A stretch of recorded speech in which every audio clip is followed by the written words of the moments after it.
it was my interest in tech that really got me into that transition. And then, it got to a position to where I can be on headset or cans, they call them in England, and be on cans backstage with Jen, in the house, and able to do stuff on stage with the actors as well. So it was that show, Thomas and Friends Live on Stage, every single production of it that I have done has taught me lots and lots of things. So I'm very thankful for that. That's excellent. Now, what about another show that I know that you were all across, I don't know, Europe, South America, places that I haven't even been to yet, with another production. Can you tell us a little bit about that production and how you had to learn a lot of different languages because you were traveling, and how that helped you, not just as as a director or choreographer, but just as a human being and as a person, to be able to develop what you were actually doing right now? Madagascar live. Again, another conjunction with Jen Rapp, who you watch out because we are coming. Is a fantastic person, and literally, we did it in the UK with an American cast.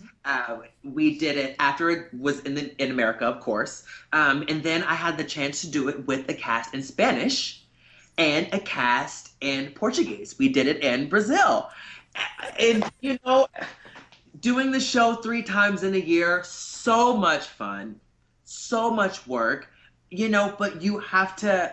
I had the experience of doing shows in other languages with Thomas. Yes, that's right. I did it in Cantonese, and we did it in Korean. So I had that experience. But when you go to Latin America and it's like you get to Brazil, it's like I don't know. It was something totally out of control for me because everyone's like, oh, they're going to be similar. For me, they were not. Right. Those languages were not similar. And you also have to realize that you don't have a lot of time to put up these shows. So you have to learn how to teach a show without speaking the language. Wow. So, we do a lot of warm-ups to music that, universal music that they know, Beyonce, whatever. So it's fun stuff, but you teach the choreography to that music, and so you have to learn how to teach from physicality and like really combining movements. And then, you end up learning the script, but it's just so fascinating to go to a show and really have to learn how the show is called in that language. Wow.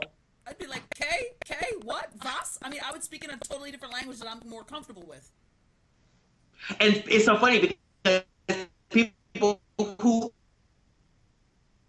are bilingual, who have called the show sometimes, who have been to Germany, like you, who are like, they're even from like Holland and like England, and learning Spanish, and then now calling it in Dutch. I mean in Portuguese. They started speaking other language while they're calling it because it starts to be a mumble in your brain.